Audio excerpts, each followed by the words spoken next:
Hello to all of my friends in Taipei. I really wish that I could join you in person. I enjoyed attending your session in so many years over both good times and bad times. But this is, I'm afraid, one occasion where I cannot join you because of all these quarantine requirements. When talking about the economy at this juncture, I really wish that I'm not an economist, but instead I'm an epidemiologist so that I can tell what's going to be after the Delta variant, another version coming, this and that. Then I'll be able to tell you much better what kind of world we will be facing. Because so much now depends on factors other than economics. But I would argue, so what I wanted to do today is, if we do come out of this epidemic, what kind of world are we returning to? And there's a lot of arguments, as you know, going on at the moment. Those people who argue that, well, once we get over this pandemic, we're going to have inflation. Look at how much fiscal stimulus, monetary stimulus are going into all these economies, especially in the United States. And the others are saying, no, this is all temporary. This is just the supply side mismatches, disruptions in our supply chain. And I like to clarify what is involved here so that we know what we are heading toward. Now, I must say that as I was just hearing your Vice Minister, together with my friend Joseph Liu, talking about how great Taiwan is, and I must agree that Taiwan has done a beautiful job throughout this whole episode, even after May of this year.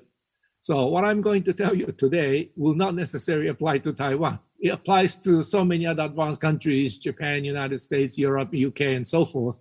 But many of them, I'm afraid, will not apply to Taiwan because you guys did such a great job of handling these problems. Now, if I may ask you to look at the first page of my handout.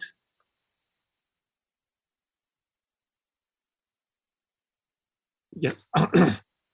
If you divide the world economy, especially the US economy, into looking at the rate of change or looking at the level of economic activity, we get two very different results.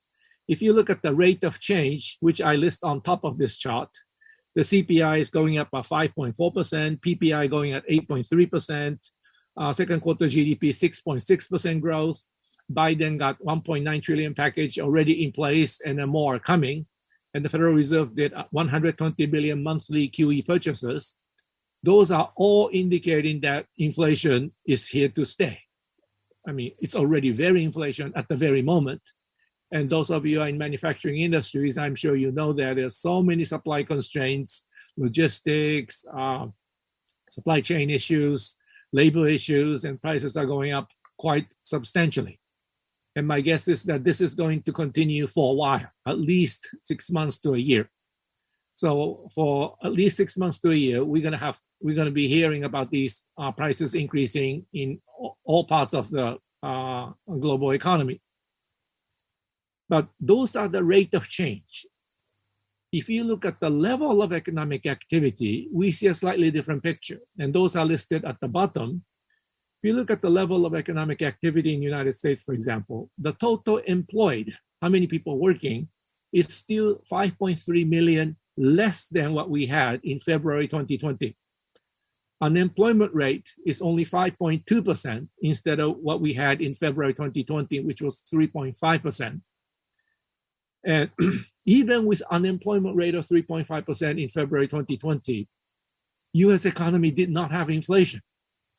And this point, I'm afraid, is very important because just before pandemic, this 3.5% unemployment rate in the US, many workers, at the low-end workers, were able to get jobs for the first time in decades. So Afro-Americans, Latino Americans, others who could not get very good jobs for decades were actually finding good jobs by February 2020.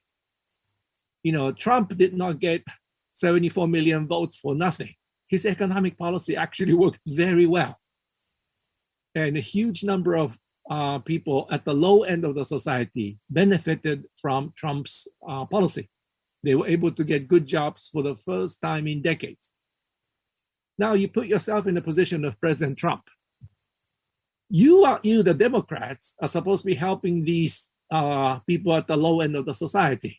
Republicans may go for the rich fat cats, but Democrats are supposed to be helping people at the low end. So for Biden, he has to reach this 3.5% unemployment rate, at least to match where Trump was. And so for the current US administration, this 3.5% unemployment rate has a very strong meaning. They really have to get there, at least so that Biden's economic record will match that of Trump. And that's why I think he's doing so much fiscal stimulus in place, the 1.9 trillion, another package for the social infrastructure, and another package for all sorts of other things, trying to get the US economy to move so that we get to at least 3.5% unemployment rate.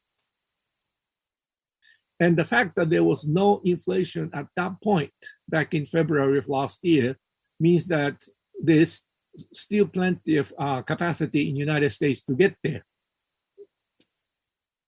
And furthermore, this huge quantitative easing by the Federal Reserve, starting from 2008, accelerated after 2020, still did not create any inflation.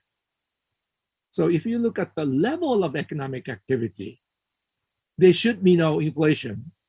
If you look at the rate of change of economic activity, we see inflation right now. So depending on which side you emphasize, and the Federal Reserve have often emphasized the level part, says we still have a lot of excess capacity. And even at 3.5% unemployment rate, we did not get any inflation. After all that quantitative easing, we still did not get any inflation. So why should we worry? Well, and of course, on top of that, we have uncertainty over the Delta variant. So economic growth may not be all that strong depending on this pandemic issues. So those are the two very different points of view that are in the market today at the moment. I would argue that over the longer run, I think the Federal Reserve view, that this is what we are seeing is a temporary inflation, is the correct one. That in the long run, I don't think we will get continuous pickup in prices like what we saw 30 or 40 years ago. But to understand that, we have to understand what kind of world were we in before February 2020? Why did all this massive increase in reserves did not result in inflation? How come zero interest rates did not result in inflation? Because if those factors that kept inflation low over these years do change for some reason, then we really have to worry about inflation. So what factors kept inflation so low until very, very recently? If I may ask you to turn to the next page. I always like to start from a very basics, and I might talk like some old economics professor, but when you think about macroeconomics, someone's expenditure is someone else's income, which means if someone is saving money, someone else has to be borrowing money to keep the economy going. If everybody's saving money and no one's borrowing money, the economy will collapse.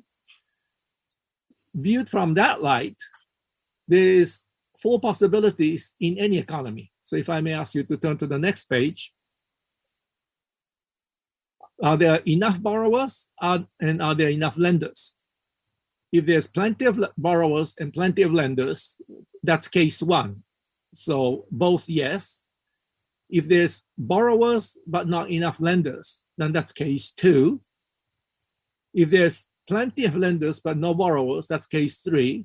And if both borrowers and lenders are missing, that's case four. Economy has to be in one of these four cases at all times. But the economics we studied in universities is really case one and case two. Case one, plenty of borrowers, plenty of lenders. and you adjust interest rates a little bit, and the economy will move forward. All the saved funds are borrowed and spent. That's very nice. In case two, there are plenty of borrowers, but not enough lenders. And that can happen for two reasons. One is that central bank is tightening monetary policy to control inflation. The other is that we have non-performing loan problems in our banking system. Something Mr. Xie Jinhe just talked about under Mr. Chen Shui-bian. But we know what to do under those circumstances. When the inflation is under control, central bank will eventually normalize monetary policy. You go from 2 to 1. And you have non-performing loan problems. Well, you inject capital into the banking system. You play with all sorts of regulatory changes. And in about 2 years, you can solve this problem and you go back to case one. But what we are seeing now in all advanced countries today is that we are actually in case 3 and 4. We just don't have enough borrowers to borrow money that are saved by the household sector. In all these countries, household sector is still saving money as before. But it's the corporate sector that is changing behavior quite substantially for the last 20, 30 years. And case 3 and case 4 is what we are faced with. And if our economies after pandemic is returning to case 3 and 4, then we should really see no sustained inflation. So how do you get into case 3 and 4? How do you end up losing borrowers? And so if I may ask you to turn to the next page, there are 3 possibilities that you lose borrowers. One is what I've been talking all along, so-called balance sheet recession. And balance sheet recession means during the bubble days, people leverage themselves up. And once the bubble bursts, liabilities remain, asset prices collapse, their balance sheets underwater. Balance sheets underwater means these guys are bankrupt. So they all try to repair their balance sheets by paying down debt. And these people have to pay down debt because when people realize that they are bankrupt, no one will lend money, no one will give you trade credit, and your business is finished. So once you're in that situation, you have to pay down debt, no matter what the interest rate is. So even if the central bank brings rates down to 0 or negative, you're still paying down debt to make sure you come out of this negative equity situation as quickly as possible. The second possibility is that, and this might actually happen after pandemic, that is that a lot of people have drawn down their savings during the pandemic. And once the pandemic is over, and once your income returns to normal level, my guess is that a lot of companies, and maybe a lot of households too, would like to rebuild their savings so that their savings can return to where they were.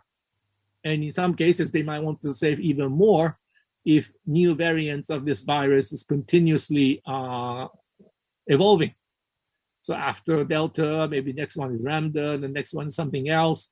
So you want to have enough savings. But if everyone saved at the same time, there won't be many borrowers to borrow money.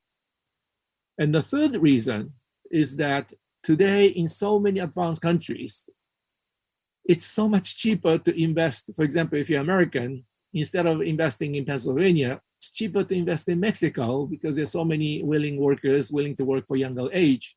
Some Taiwanese businesses might find that instead of investing at home, maybe Vietnam is cheaper, Bangladesh is cheaper, Philippines is cheaper. And Japanese do the same thing. Instead of investing in Japan, they're investing in many of these Southeast Asian countries. Same thing's happening in Europe with the Eastern European countries. And so for these 3 reasons, borrowers could disappear. And all 3 of them are very relevant even today. The balance sheet problems, the post-pandemic issues, as well as this what I call pursued economies. I say pursued because you're pursued by an emerging economy that has lower labor cost, much higher return on capital. How big is this problem? I ask you to turn to the next page.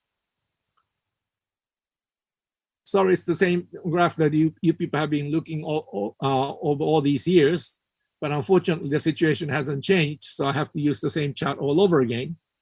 If you look at the left side of this chart and then the pink area or the orange area, depending on how your computer projects this thing, This shows how much private sectors of these countries, private sector means household sector, corporate sector, and financial sector taken together, how much they saved as a percentage of GDP on average since the Lehman crisis. Lehman crisis was third quarter 2008, so that's more than 12 years ago. And if you look at the United States, the number is 7.02. That means US private sector as a group has been saving 7% of GDP over the last, on average, for the last 12 years. When you think about it, that's a ridiculous number, right? Americans are supposed to love to borrow money.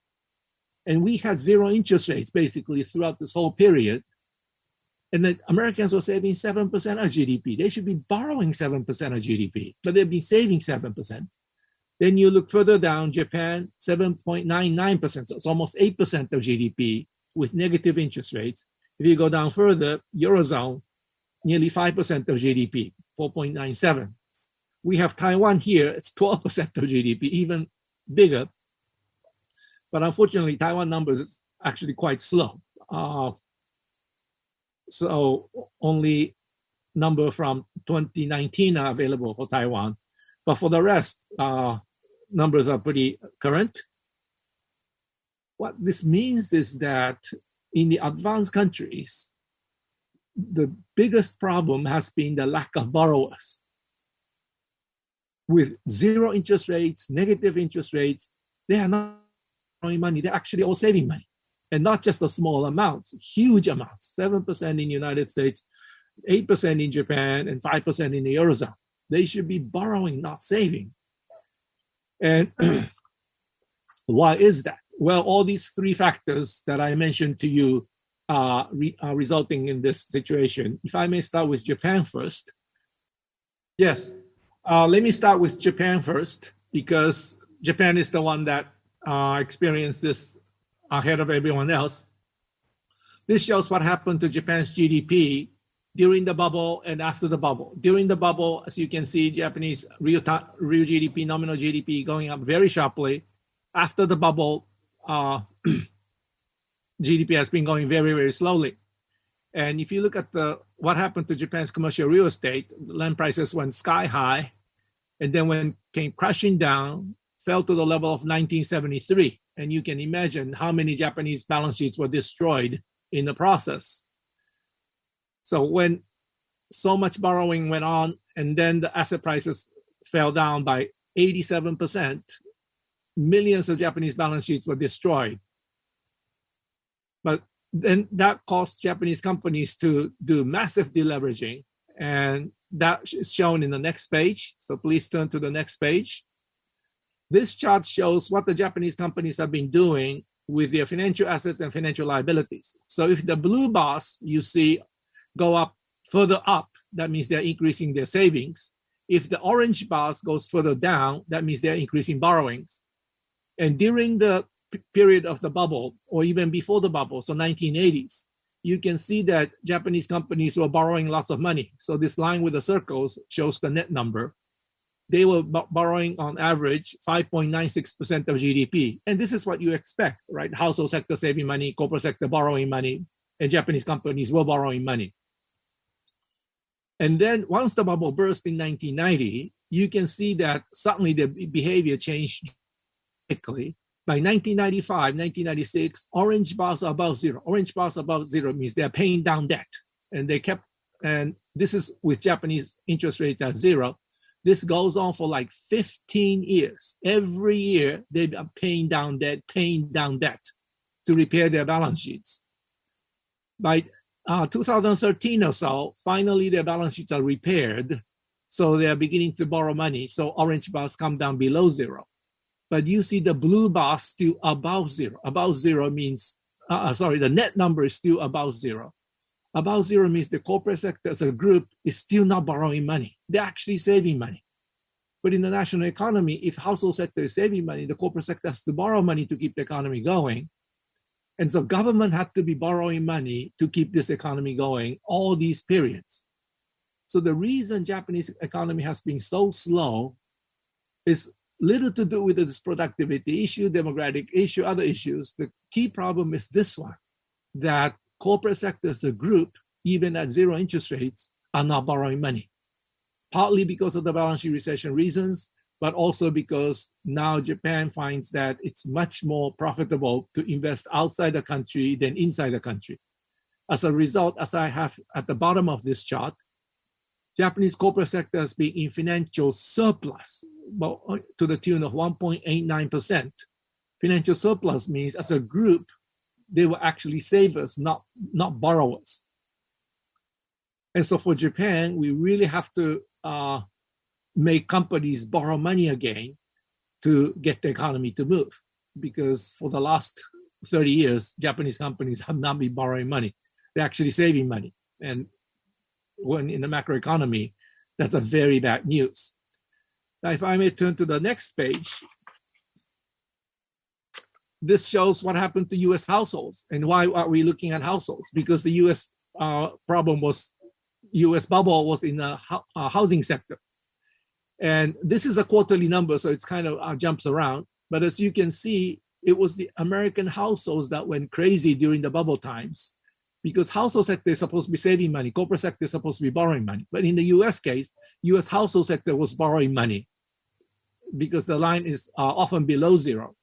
But once the bubble burst in 2008, borrowing stopped for like 5 years, and the number is significantly in the positive range.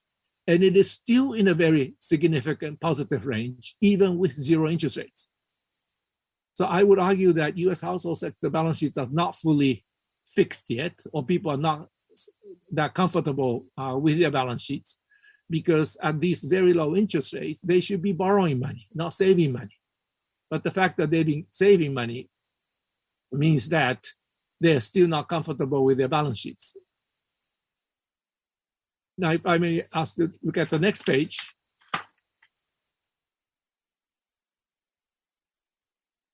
This is what happened to Europe. The same story. Europe had a huge housing bubble in a number of countries like Spain and Ireland, and Spanish household sector was borrowing money. The household sector is supposed to save money, but Spanish household sector was actually borrowing money.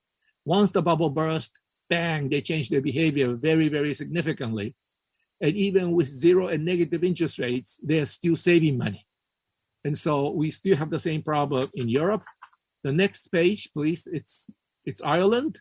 Ireland had the biggest housing bubble, and you can see that their impact was massive.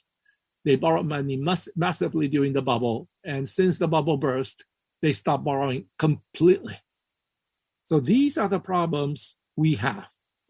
The private sectors in so many parts of the world are minimizing debt. They're not maximizing profits the way we learn in universities. And that's all coming from this bursting of the bubble. Now, the bursting of the bubble was almost 13 years ago. And you would expect that people would just say, okay, the bubble is finished. Now we're going to start borrowing money. But as you can see in these charts, even though they might have repaired their balance sheets after 10 years or so, once people go through an experience like that, they don't want to borrow money again. Americans who lived through the Great Depression was one of these, what I call balance sheet recession. Those Americans never borrow money until they died, because this experience of paying down debt was so bad. And we see the same thing happening in Japan, in the United States, and in Europe. And I'm afraid this is still with us. So the next chart shows,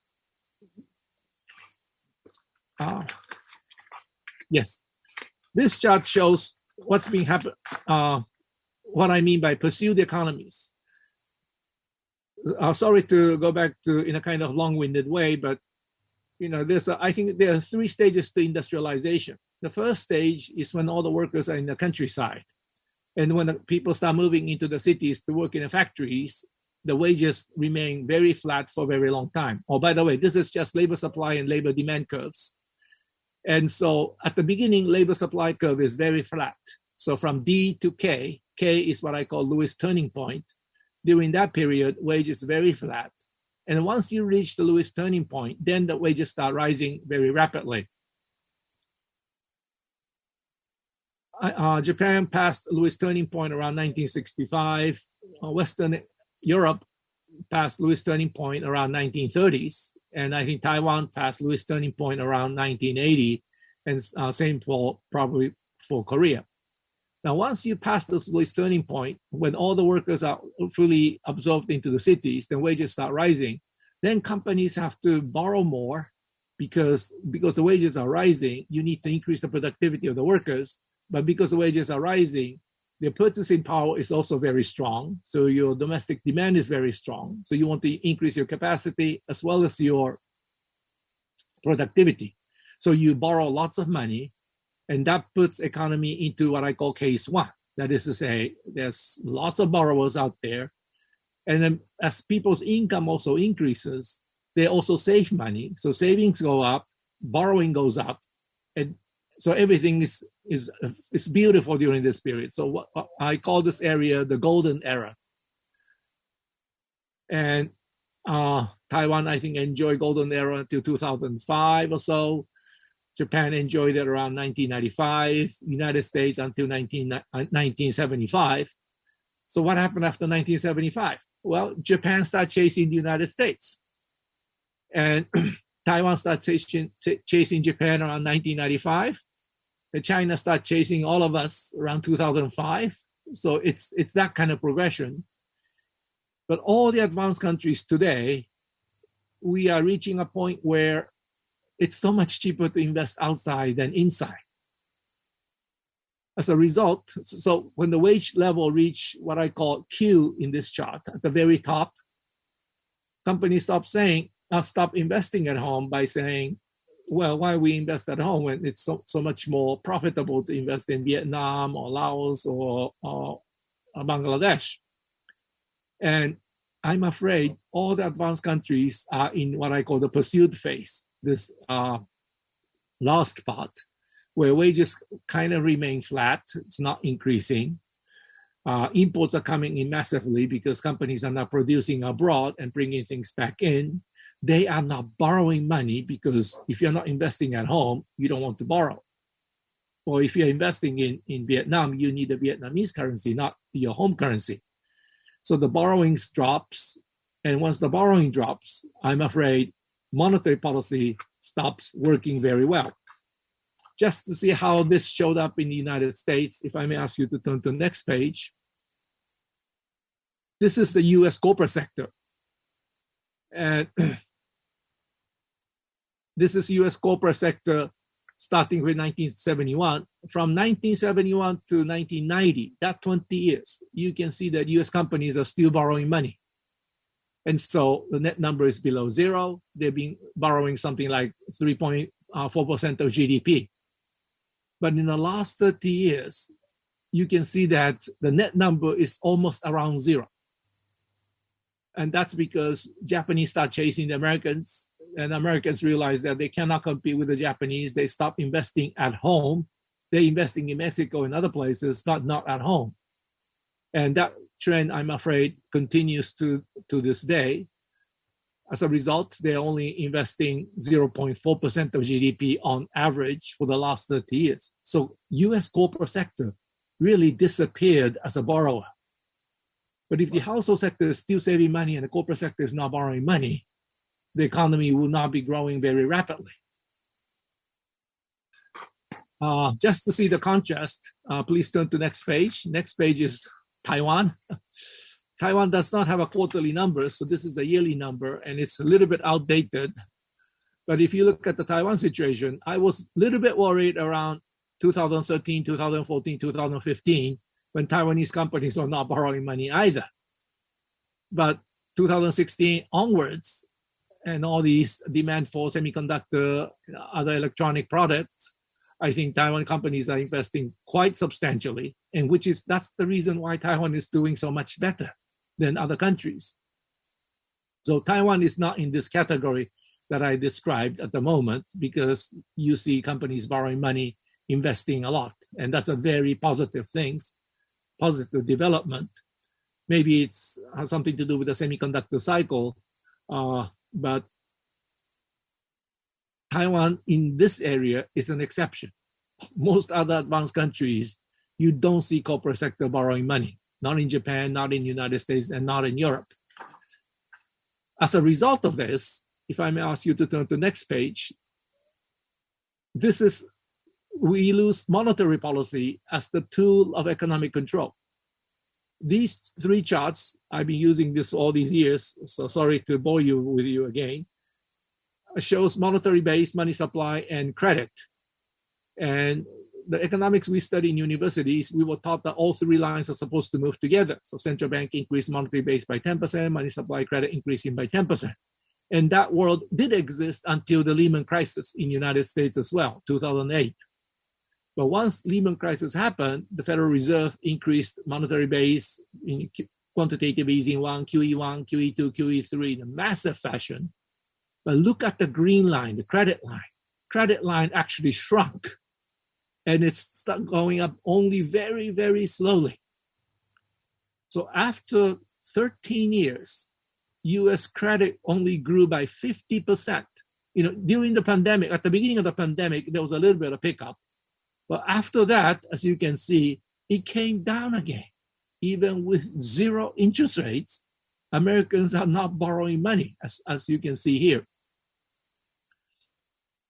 And central bank can add all the reserves in the banking system, but for the money to come out of the banking system, banks have to lend this money. The banks cannot give away money because it's the money actually belongs to the depositors.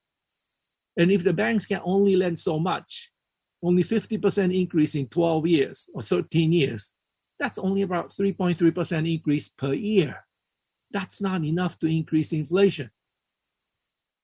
And so even though, as you can see at the bottom of this chart, inflation number has picked up to 3.54%, it's not accompanied by monetary developments because the lending number, which is the key number that you should watch, is not growing.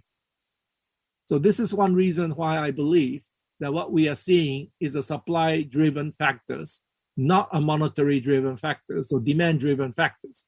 If it's a demand-driven factor that is behind the inflation, then this green line should also go up very sharply. But it's not going up. It's actually flat. Then if I may ask you to turn to the next page, this is Europe, and you see the same picture, very slow lending growth. And even though European Central Bank did massive quantitative easing, growth in lending is almost non-existent, even with negative interest rates. So you're not going to get inflation out of that one. The next page is UK. Same story. On the case of United Kingdom, the loan growth was only 4% in 13 years. You're not going to get much real inflation out of that one. So the inflation numbers that you see, 4.2%, is not really driven by demand or monetary factors. It's purely driven by supply mismatches. Because if it's a demand-driven inflation, the green line should be going much higher. And finally, Japan, the next page, the same story.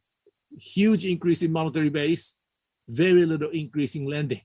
But without lending increase, all the money the central bank providing to the banking system cannot come out of the banking system and enter the real economy.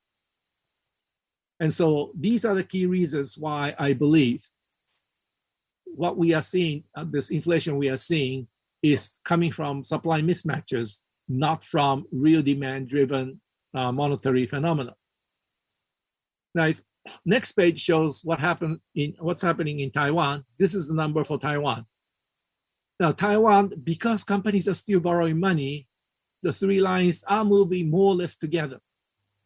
So that's a good sign. So Taiwan is not in the category that I just described because companies are not borrowing money. But the rest of the advanced world, I'm afraid, are not like Taiwan. It's actually suffering quite badly. So if I may turn to the next page. So one of the points I like to make here is that all these talk about monetary base, money supply and inflation and unemployment rate, the Phillips curve, all those concepts that economists like to talk about, they were actually developed for the economies in case 1 and 2. they do not apply to the economies in case 3 and 4. So we have to be very careful when we use economic concepts that we study in universities, because all these things are assuming, what we learn in universities assumes that, as I wrote at the bottom of this, the 3 cases, that there are plenty of investment opportunities at home. Factories are located mostly at home. So if American companies don't have factories in Mexico, you only have factories in Pennsylvania, then that was the golden era, the case 2 era, the case 1, case 2 world. But now the factories are all over, all around the world. So a lot of things have to change. If domestic inflation picks up, many companies may just move their factory, move their production to the outside instead of investing more at home. And finally, private sector's clean balance sheets. During the golden era, what I call golden era, most of the private sectors in Japan, United States, and Europe, they all had great balance sheets, but that's no longer the case now. So I'm afraid we really have to think outside the box of what we learn in universities, because the economies we are in is in very different situation. So without these 3 conditions at the bottom returning, my sense is that over the long run, inflation will return to where they were before. What we are seeing now, I think, is a supply side mismatches, logistic problems, supply chain problems, and of course, lots of mismatches. And within a year or 2, my guess is that inflation rates will come down and we will probably return to where we were before. Now, does that mean then the Federal Reserve won't have to tighten? And my answer to that is no. Federal Reserve will still have to normalize monetary policy. So I'm kind of contradicting myself here, right? Inflation over the medium term is not a big issue because we don't see any pickup in lending and the money supply. Why the Federal Reserve have to, and not just the Federal Reserve, other central banks has to normalize. If I may ask you to turn to next page, page 20. If the borrowers are not borrowing money to invest in factories and new equipment, where do those money go? Well, those money end up chasing existing assets. And what we see is this huge increase in share prices, huge increase in commercial real estate prices, huge increase in house prices as well. So what I show here is what happened to US house prices and what happened to US commercial real estate prices. And as you can see, both of them are way beyond the bubble peak of 2008 or 2007. So US commercial real estate prices is now 53% higher than where we were 13 years ago. And US house prices 38% higher than where we were 13 years ago. And if you look at this chart, how fast house prices are rising, this is a very alarming development because it makes this inequality issue so much more worse.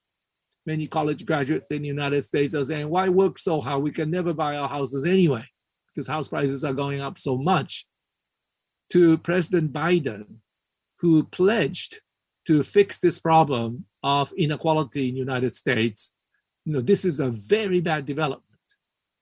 And so even though Biden wanted to reach this 3.5% unemployment rate as quickly as possible, now I think President Biden and Janet Yellen at the US Treasury are beginning to have a different view of the situation. They don't want this house prices and commercial real estate prices to keep on rising because this is bad for the society. And so I think Chairman Powell start talking about tapering, possibly starting as early as late this year, is because of this problem, not from the inflation part, but from the asset prices. Now, naturally, Federal Reserve cannot come out and say our asset prices are too high because if Chairman Powell came out and said something like that, the market could crash. But even though I do not believe that inflation is going to be a big problem in the medium term, this asset price inflation is a big problem, both now and in the medium term. And I think Federal Reserve and possibly other central banks too are beginning to tighten or beginning to normalize monetary policy, even though prices have been relatively stable because of this problem, not because of the general inflation problem. Now, if I may ask you to turn to the next page, when the bubble bursts, you have two problems: borrower side problem and the lender side problems. The borrower side problem is the balance sheet problem that I just described to you. This thing can take a long time, and it was not really taught in economics until very recently. The lender side problem, financial crisis, is when you have all these non-performing loan problems in the banking system. And when the bubble bursts, you get both. And for quite some time, Jay Powell, together with other Federal Reserve officials, were saying, oh, we don't have to worry about asset prices because we have strong banks now compared to 2008. Having strong banks, of course, is better than having weak banks. But this lender side problem, even under the worst situations, you can really fix it within like 2 years. And Lehman crisis, that was a huge crisis. Lehman Brothers went completely bankrupt. Morgan Stanley had to be saved by Tokyo Mitsubishi Bank, and Merrill Lynch had to be rescued by Bank of America. That was a huge problem back then. But within 2 years, with the government taking right policies, things more or less normalized. But the balance sheet problems, when the asset bubble bursts and people start repairing balance sheets, that can easily take 10 years. And so at the beginning, Federal Reserve officials were saying, we don't have to worry about asset prices too much because we have strong banks. They were only looking at the lender side problem. But I think more and more people are beginning to pay attention to the borrower side problems. And I think that's one of the reasons why Jay Powell started talking about tapering recently. Based on the original schedule, this year, even next year, maybe tapering might happen next year, but certainly not this year. But now Federal Reserve is kind of moving their schedules forward because they're beginning to realize that these asset prices are causing quite a bit of problems, especially this very rapid increase in house prices. And if I may ask you to turn to the next page, once the tapering begins, and then of course normalizing monetary policy, it's going to be a very hectic, volatile period because there's so much that needs to be normalized. And as this chart indicates, you have to bring the monetary base back to something more normal, and then you have to normalize interest rates to something more normal. And the markets never really experience something like this, at least with this kind of amounts involved. And normalizing monetary policy, starting from where they are now, will at least take 5 years if they follow the same schedule they announced back in 2017. And so we may be looking at quite a volatile market once the tapering begins. Well, tapering itself might not be so bad, but then they have to start reducing our monetary base and then normalizing interest rates. So it could be a relatively volatile market going forward. So if monetary policy was largely ineffective in affecting the economy, what will be the right policy to mobilize in a situation like this? And that's fiscal policy. So if I may ask you to turn to the next page.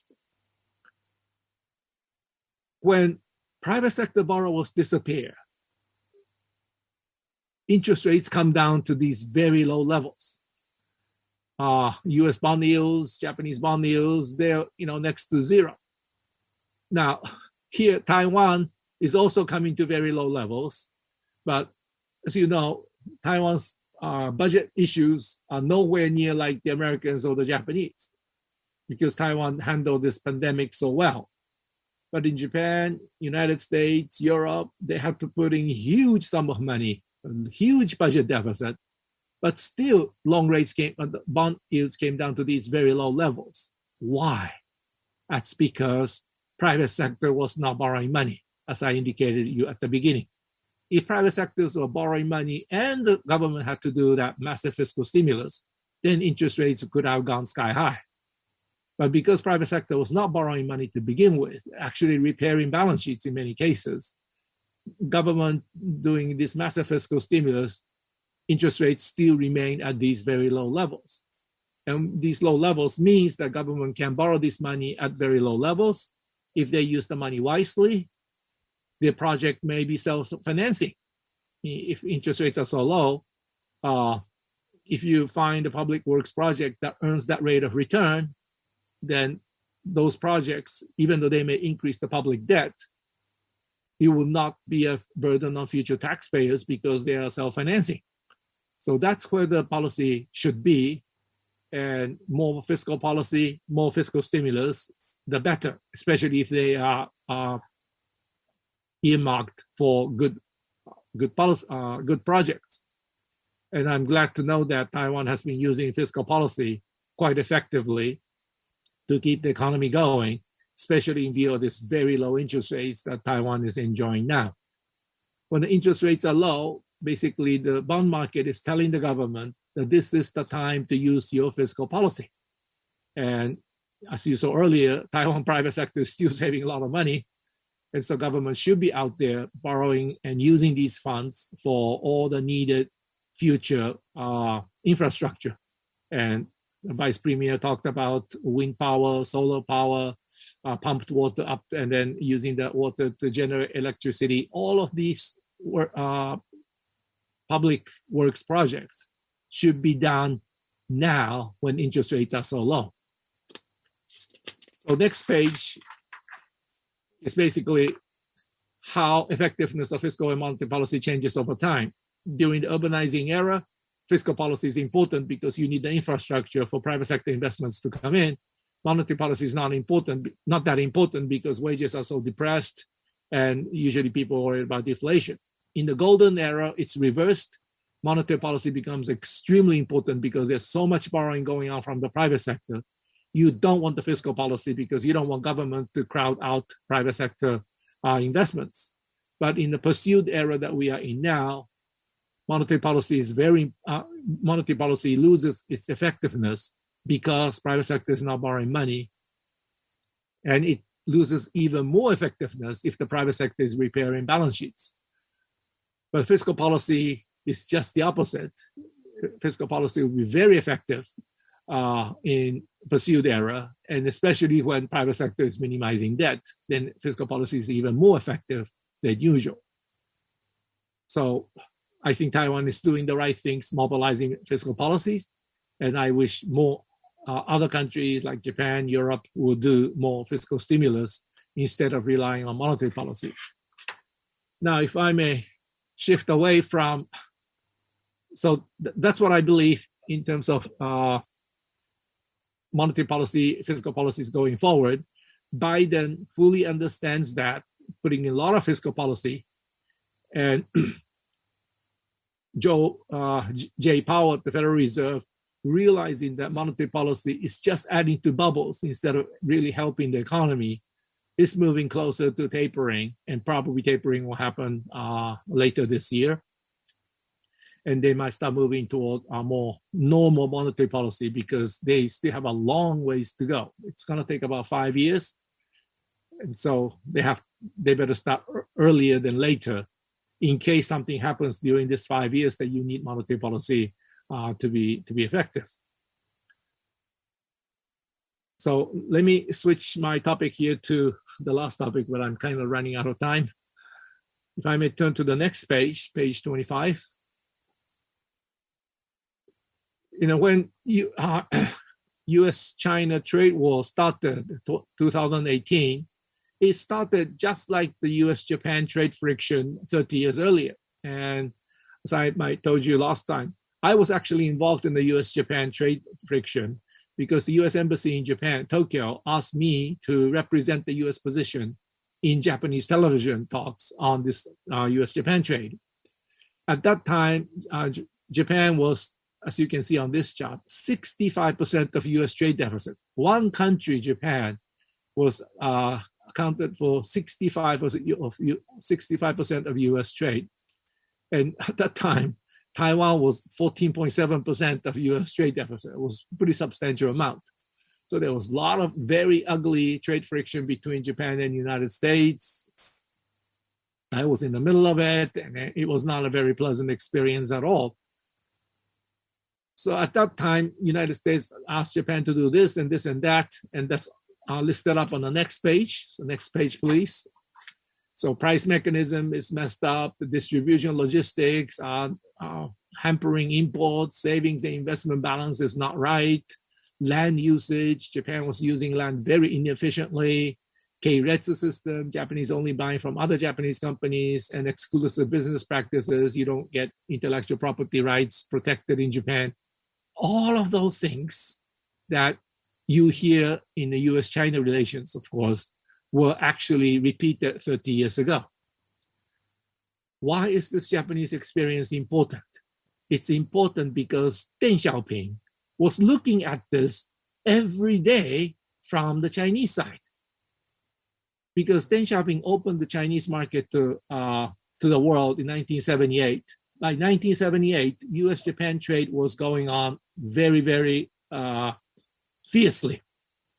So Deng Xiaoping looking at these things and said, oh my gosh, if Japan and United States, both allies, military allies, sharing the same democracy, open society, rule of law, could get into such an ugly trade war, there would be no future for China-US relations, because China and US has a completely different foundation for their political systems. It's not open, it's not free, it's not democratic, it's not a military allies. So if China start running a trade surplus with the United States, it's going to be much, much uglier. So what did he do looking at what's happening to the Japanese situation, US-Japan trade? Well, he did a lot of things. And so please turn to next page. So Deng Xiaoping was looking at what was happening between Japan and the United States and decided to do number of major policy actions. One is to invite foreign companies to invest in China, which Japanese never able to do. Japan was actually keeping foreign companies outside from entering Japan. And the next point was that Deng Xiaoping actually resolved 12 out of 14 territorial disputes. And China had disputes with India, Vietnam, all sorts of countries. And then Deng Xiaoping said, let's clean this all up. So only 2 left. I don't know which 2 they meant. Maybe one is Taiwan and one is the Senkaku Islands or whatever, but I don't know which 2 are the ones that were not resolved. But he resolved the other 12. And then he starts sending all these students to study in the Western universities. And then after the country became richer, they start sending all these tourists, massive number of tourists. Many of them went to Taiwan, huge number to Japan, United States, and so forth. Those actions convinced the American government that this Chinese communism is very different from the communism of Soviet Union and Eastern Europe, which were very completely closed. They were not even allowed to study English, because if they study English, they might start getting information from the outside. So this huge difference between what Deng Xiaoping had done for the Chinese economy and what was happening with Soviet Union and Eastern Europe convinced many Americans that if China keeps on growing this way, China will become just like us, democratic and open society.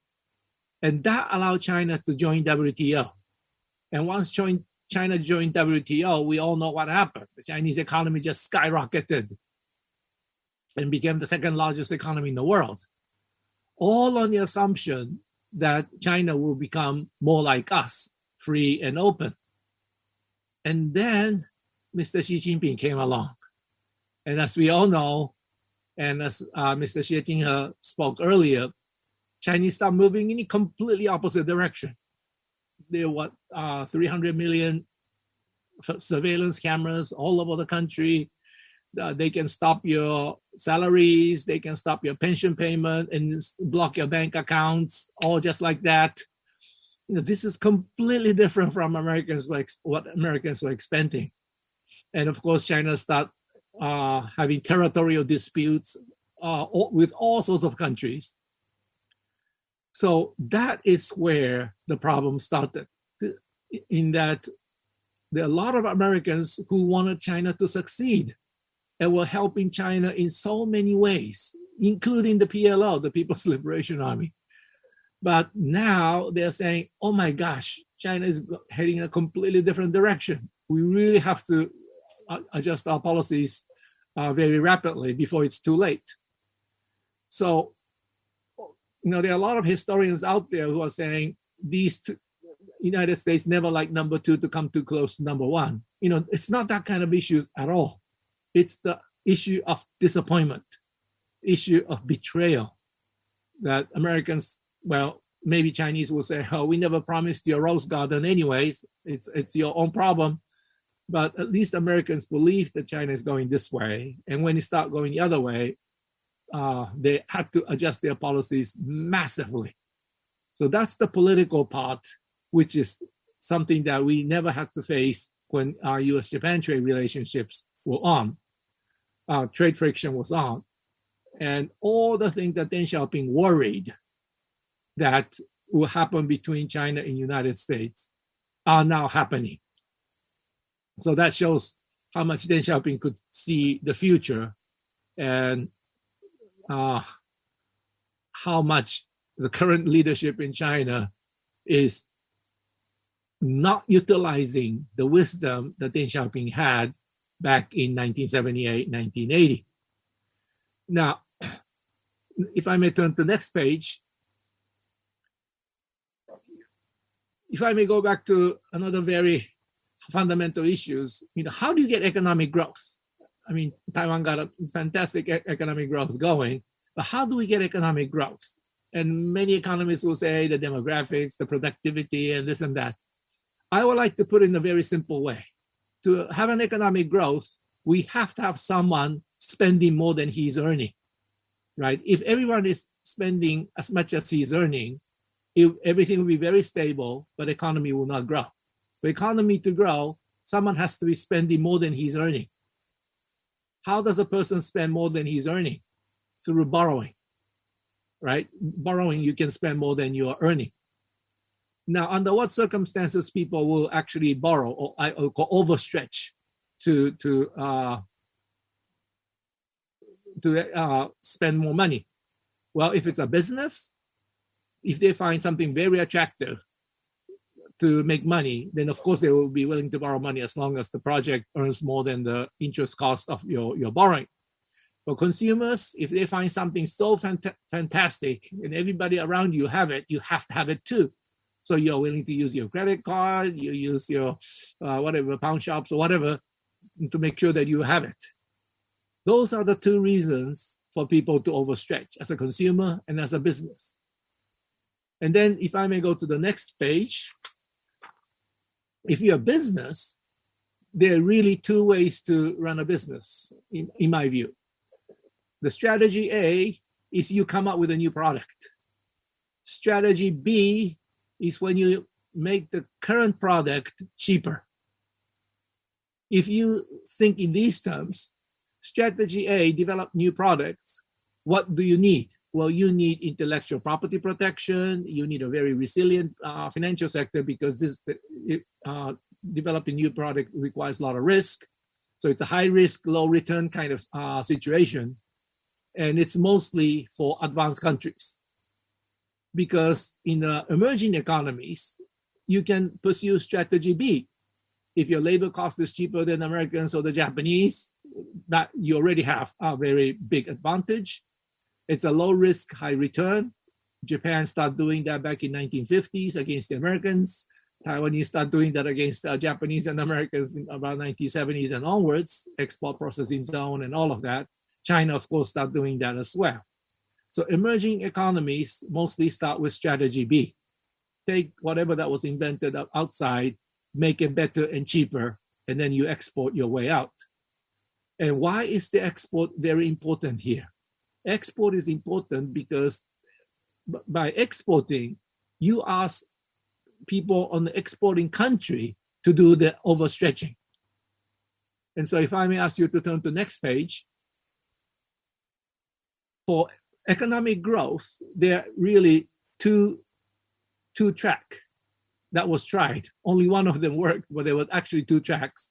One is import substitution model economic growth, and that was followed by many countries in Latin America back in the 50s and 60s. And the other one is this export-led model, which Japan pioneered, and Taiwan, South Korea, and all these countries followed, and China followed that too. Then the problem with the import substitution model of economic growth is that once you get the initial part in place, how can you sustain the growth? To sustain growth means these companies in Argentina or Brazil or wherever must continuously come up with new products to make sure that consumers are excited enough to borrow money to buy. And that's very difficult to do, especially if your technology levels and those infrastructure are not there. So that's how all these Latin American countries start having slow growth after the initial boost. Whereas the export-led model, for export-led model, you have to have free trade because you have to have markets to sell. But once you have that, it's the foreign consumers who are doing the overstretching. And this is very important because for foreign consumers, when a Taiwanese product comes into the US market and it's cheaper than the Japanese one or the American ones, people will buy them thinking that they're actually saving money. They're not overstretching money.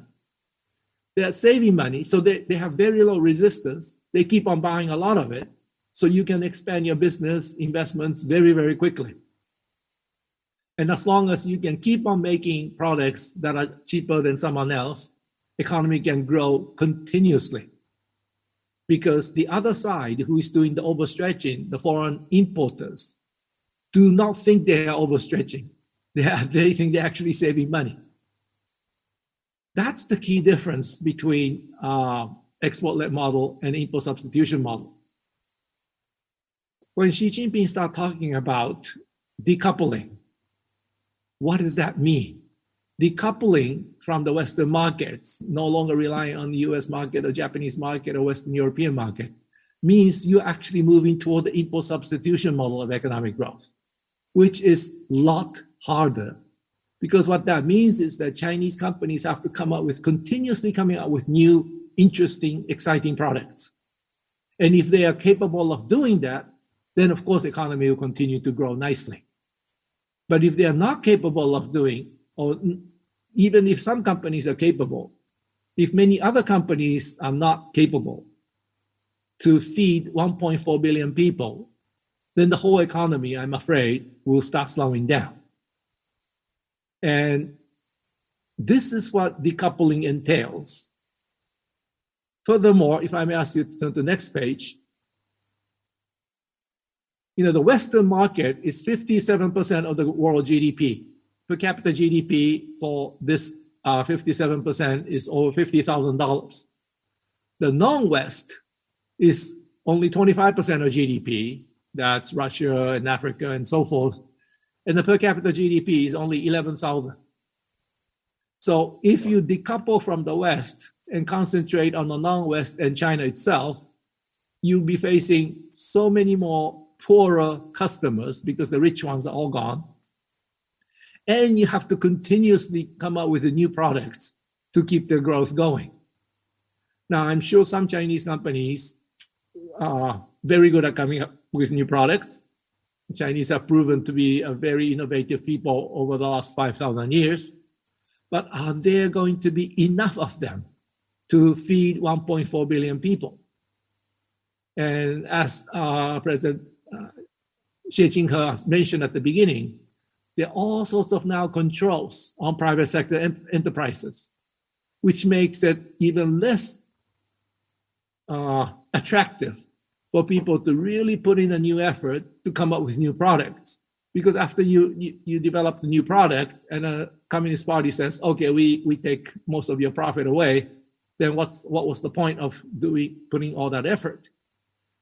And so I think Chinese government will really have to think carefully about who will do the overstretching in Chinese economies going forward. Government can do it, and that's what they're doing at the very moment, doing all sorts of infrastructure projects. But if those projects are not self-sustaining, then at some point they become a burden on future taxpayers, so they have to stop. And at that point, if the private sector companies, or maybe even some state-owned enterprises, are not able to come out with new products that excites Chinese consumers or African consumers or Russian consumers, then that's where the growth will stop or growth will slow down. And the problem the Chinese face is already quite substantial. Please turn to next page.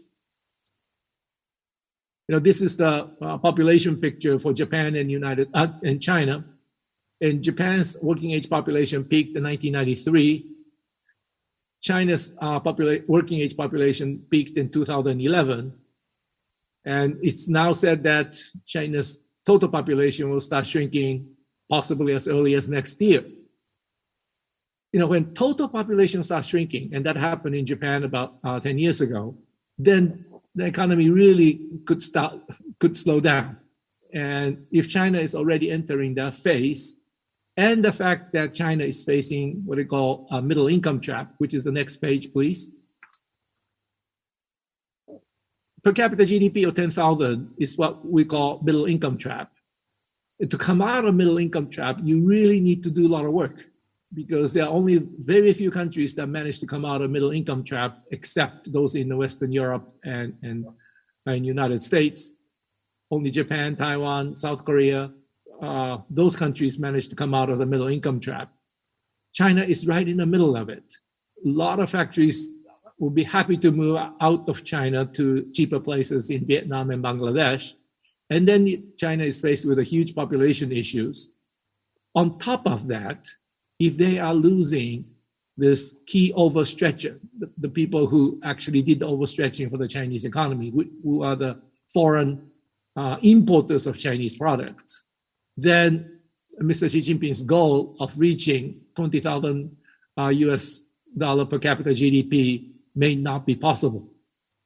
And so I confront Chinese policymakers by saying, think very seriously about who is going to do the overstretching, or else your economy is going to slow down very, very quickly. And up to now, it was the foreign consumers of Chinese products that did the overstretching, and that's how everything else moved after that. But if that key piece is going to be smaller or non-existent altogether, then I think Chinese economy will face a big challenge going forward. And so I must say I agree with President Xie Jinping saying Chinese economy might slow down. I think Chinese economy will slow down after this initial government overstretching starts subsiding. Thank you very much.